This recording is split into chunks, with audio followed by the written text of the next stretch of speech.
LinkedIn News. Hey everyone, it's Leah, popping into your feed today to share an episode from our sister podcast, Hello Monday with Jessi Hempel.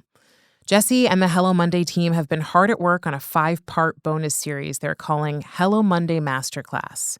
It's a distillation of hundreds of Hello Monday conversations broken down into 5 essential rules for navigating and thriving in an ever-changing professional landscape.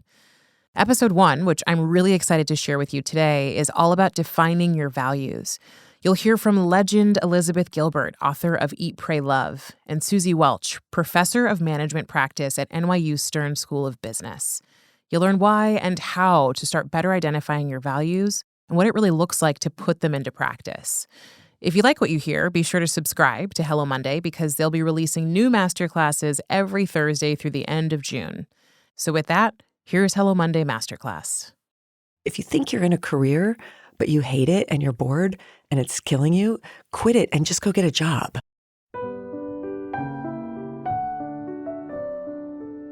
That was Elizabeth Gilbert, a long time ago now, on one of our earliest episodes of Hello Monday. And she had this lightning rod perspective on jobs and careers. I mean, here I was launching a show about work. She was the second guest ever that I had in the studio and brought her in and sat her down and she was like, yeah, careers. Not everyone needs one. What she was getting at, of course, is that most people need some sort of work to pay the bills. That's just true, unless you're, say, independently wealthy. And most of us are going to spend a third of our adult lives working. That's about 90,000 hours. So it's incumbent upon all of us to figure out what it means to use that time well. So how do we do it? We figure out what's important to us. We know our values. From LinkedIn News, this is Jessi Hempel. Stick around for the Hello Monday Masterclass.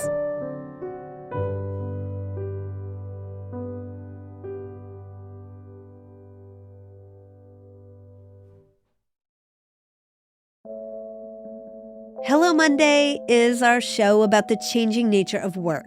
Yes. But mostly if you're a regular listener, you know, we focus on how we must change to be prepared for this future. In the last 5 years that I have been recording, I've invited hundreds of guests into the studio. We've had CEOs and celebrities, many of the most important thought leaders in business, and also plenty of people like you or me, people who are learning as we go. And we have figured out this or that important lesson to share. And over time, if you, like me, have been sitting in this chair, you realize that the same answers seem to come up to many of our most important questions. And I feel it's fair to say that at this point, we know a lot about work. So this spring, I'm bringing you a masterclass. I'm going to condense what we've learned into 5 crisp lessons.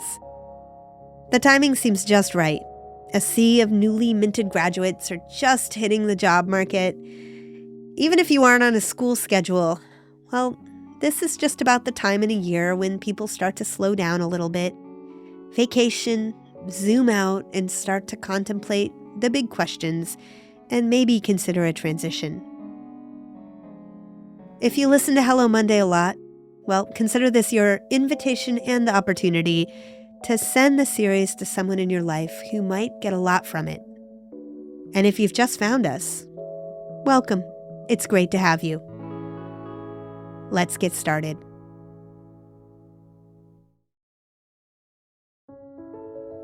Our masterclass begins with lesson 1, know your values. What Liz Gilbert's getting at when she suggests we get a job is that we need to really understand why we're making the choices that we're making. This applies, of course, to our working lives like everything else. You know, Liz found herself in an unexpected position in her own life. She wrote this book. It was called Eat, Pray, Love. Now, it wasn't the first book she wrote. I don't even know if it's the one she liked the most, but it became an overnight sensation. And it thrust her into a role that she never expected, a role as a voice of Gen X women looking for a kind of cultural freedom that had once felt out of reach. I don't know where you are in your life, but I am firmly Gen X.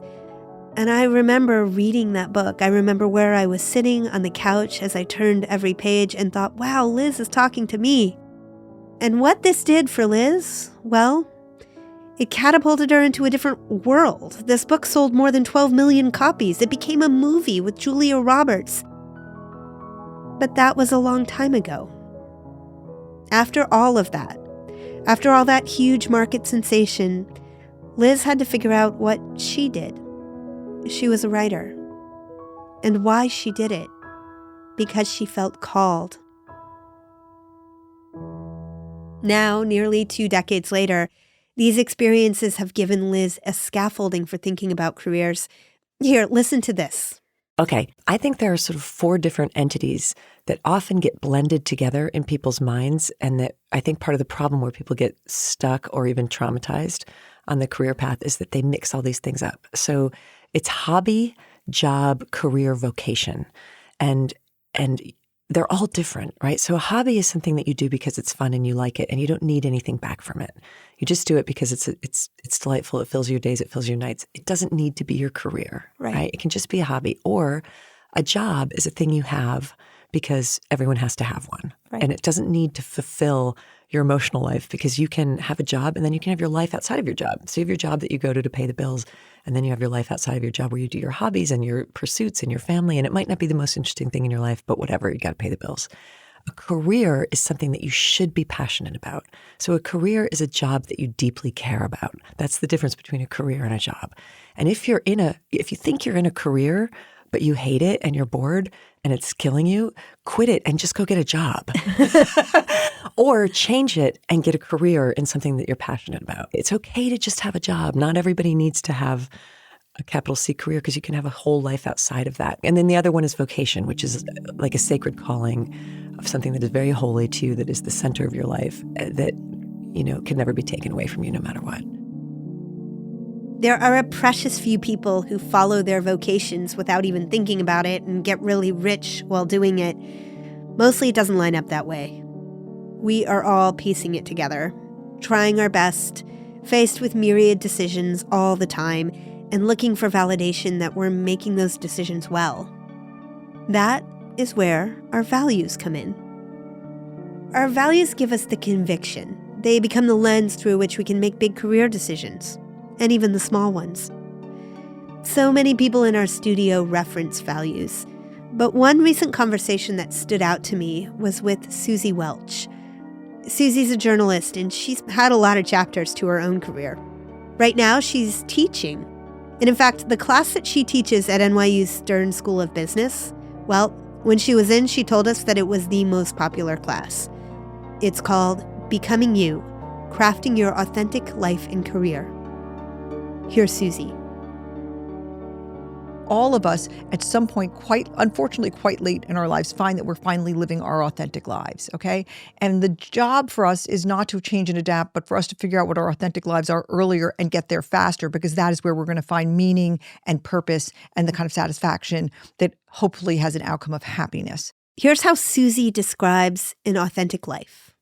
I would say your authentic life is when you are living at the intersection of your truest, deepest, realest values, your most natural inborn aptitudes and your personality, and then also the areas of the economic growth that interest you.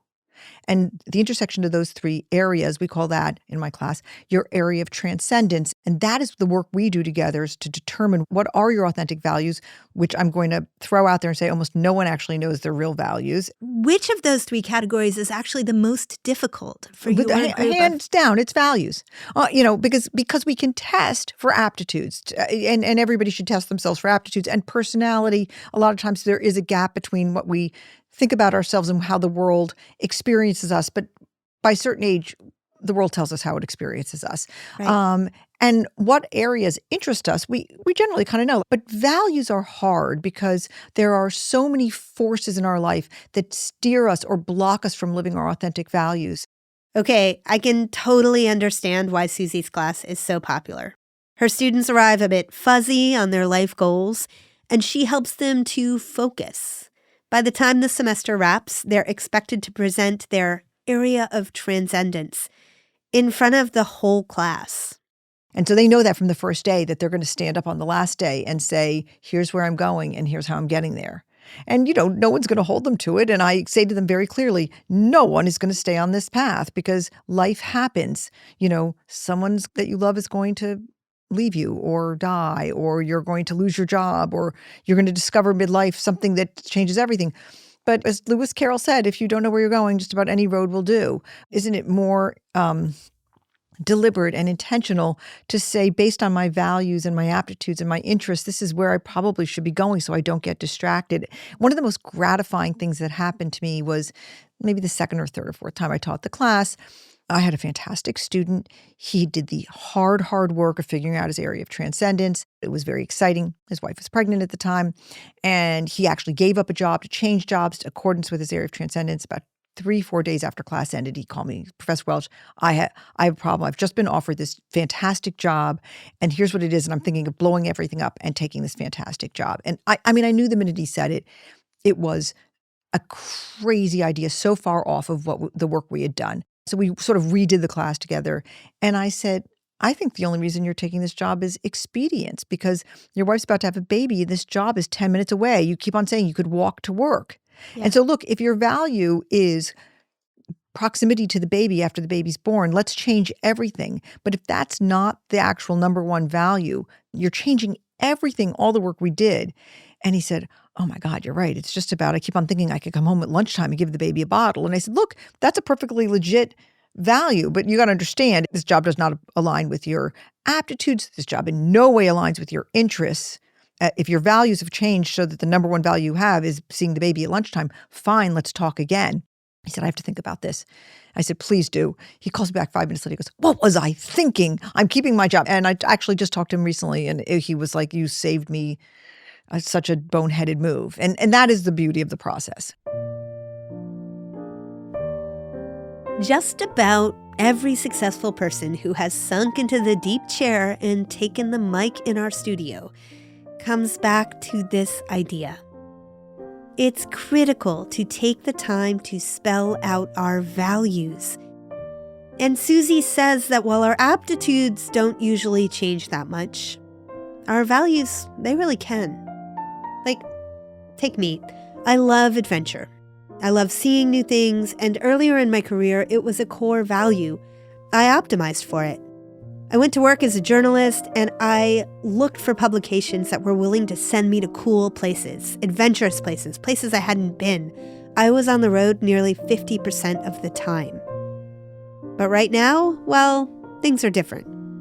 I have a couple of very young kids, and travel isn't my most important value any longer.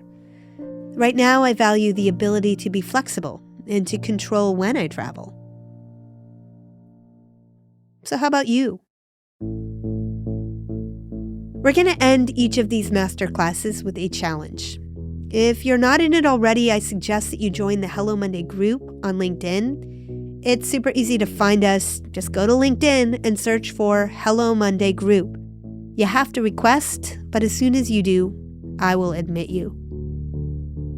Now this week, we're going to identify our top 3 values for our career choices. And I put a little asterisk there because this is what I really am talking about. What are the values for your career? Your values for home or for other things that are important to you might be a little different. You're going to start broad, pull out a piece of paper, and make a running list of every value that is important to you. Some of the words that might spring to mind include flexibility, stability, geographic location, hybrid, in-person, the kind of work you do, whether it's connected to purpose, you name it. Once the list hits at least 10 words or phrases, put it down. This part's important. Let it sit and simmer. Come back to it at least 10 minutes later. You might even want to leave it overnight. And now circle the top 3 words. Now this is where things are going to get hard. 3 can feel constricting. There are a lot of things that we value at any given time. But this part's important. And remember, you can always change your mind in the future. Getting real with yourself about what matters most is going to help you make the best decisions. Once you have your 3 words or phrases, post that list to the group. And while you're there, take some time to read through other people's challenges, give feedback, ask a question, or just say, hey, I see this. Good job. The very best part of our show is the community we've built. I really believe this. So let's nourish it by giving each other the gift of attention. And that's our first Hello Monday Masterclass. The show is a production of LinkedIn News. Sarah Storm and Lolia Briggs produced it. Asaf Gadron managed sound design and engineering. Thanks to everyone in the LinkedIn newsroom for contributing. I'm Jessi Hempel. Thanks for listening. Stay tuned for the second of our 5 masterclasses next Thursday.